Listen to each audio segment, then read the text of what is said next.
হাদিস নাম্বার 1919।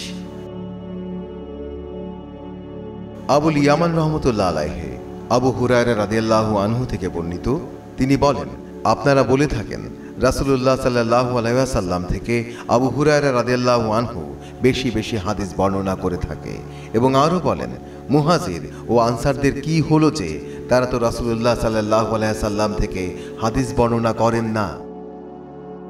কিন্তু ব্যাপার হলো এই যে আমার মুহাজির ভাইগণ বাজারে কেনা বেচায় ব্যস্ত থাকতেন, আর আমি কোনো প্রকারে আমার পেটের চাহিদা মিটিয়ে খেয়ে না খেয়ে রাসূলুল্লাহ সাল্লাল্লাহু আলাইহি ওয়াসাল্লামের নিকটে পড়ে থাকতাম।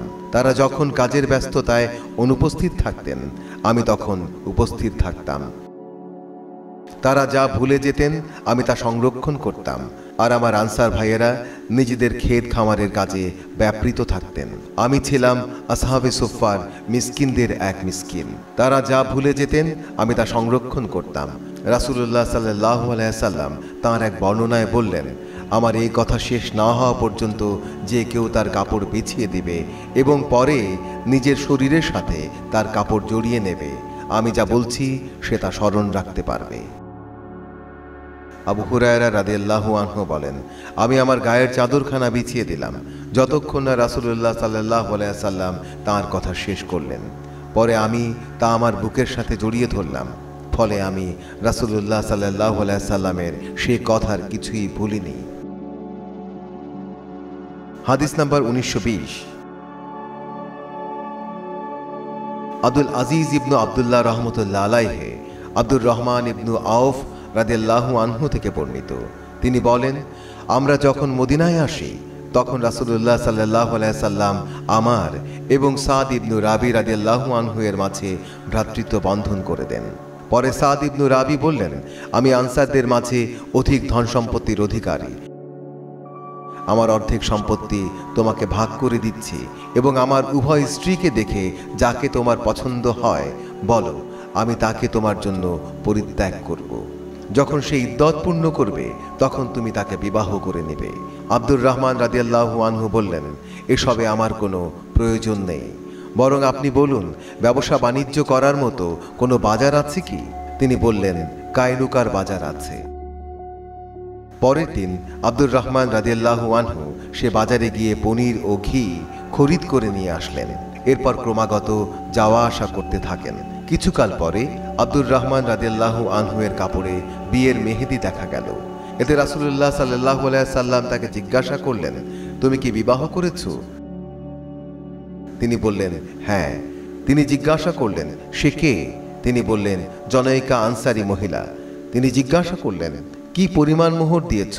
আব্দুর রহমান রাদিয়াল্লাহু আনহু বললেন, খেজুরের 1 আটি পরিমাণ স্বর্ণ। রাসূলুল্লাহ সাল্লাল্লাহু আলাইহি ওয়াসাল্লাম তাকে বললেন, একটি বকরি দিয়ে হলেও ওয়ালিমা করো। হাদিস নাম্বার 1921।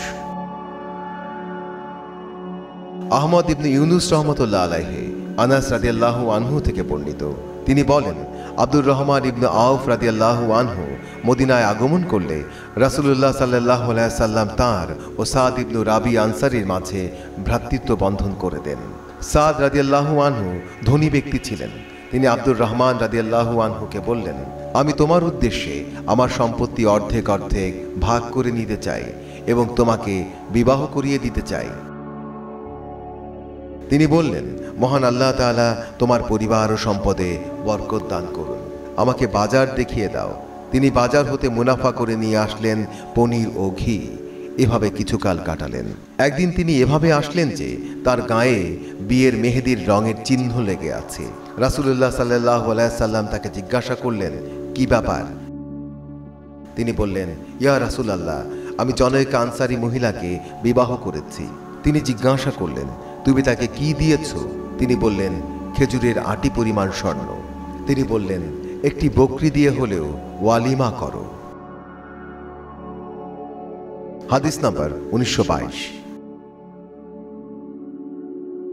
আব্দুল্লাহ ইবনু মুহাম্মদ রহমতুল্লাহ আলাইহি ইবনু আব্বাস রাদিয়াল্লাহু আনহু থেকে বর্ণিত, তিনি বলেন, উকাজ, মাজিন্না ও জুল মাজাজ নামক স্থানে জাহিলিয়াতের যুগে বাজার ছিল।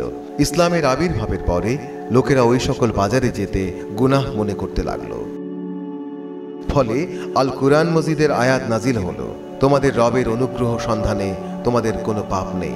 ইবনু আব্বাস রাদিয়াল্লাহু আনহু আয়াতের সঙ্গে হজ মৌসুমে কথাটুকুও পড়লেন।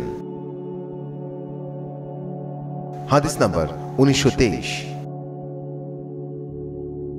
মোহাম্মদ ইবনু মুসান্না, আলী ইবনু আবদুল্লাহ, আবদুল্লাহ ইবনু মোহাম্মদ ও মোহাম্মদ ইবনু কাসির রহমতুল্লাহ আলাইহে নোমান ইবনু বাশির রাদিয়াল্লাহু আনহু থেকে বর্ণিত। তিনি বলেন, রাসূলুল্লাহ সাল্লাল্লাহু আলাইহি সাল্লাম বলেছেন, হালাল সুস্পষ্ট এবং হারামও সুস্পষ্ট, উভয়ের মাঝে বহু অস্পষ্ট বিষয় রয়েছে। যে ব্যক্তি গুনাহের সন্দেহযুক্ত কাজ পরিত্যাগ করে, সে ব্যক্তি যে বিষয়ে গুনাহ হওয়া সুস্পষ্ট সে বিষয়ে অধিকতর পরিত্যাগকারী হবে। পক্ষান্তরে যে ব্যক্তি গুনাহের সন্দেহযুক্ত কাজ করতে দুঃসাহস করে, সে ব্যক্তির সুস্পষ্ট গুনাহের কাজে পতিত হবার যথেষ্ট আশঙ্কা রয়েছে। গুনাহসমূহ মহান আল্লাহ তাআলার সংরক্ষিত এলাকা। যে জানোয়ার সংরক্ষিত এলাকার চারপাশে চড়তে থাকে, তার ওই সংরক্ষিত এলাকায় প্রবেশ করার সম্ভাবনা রয়েছে।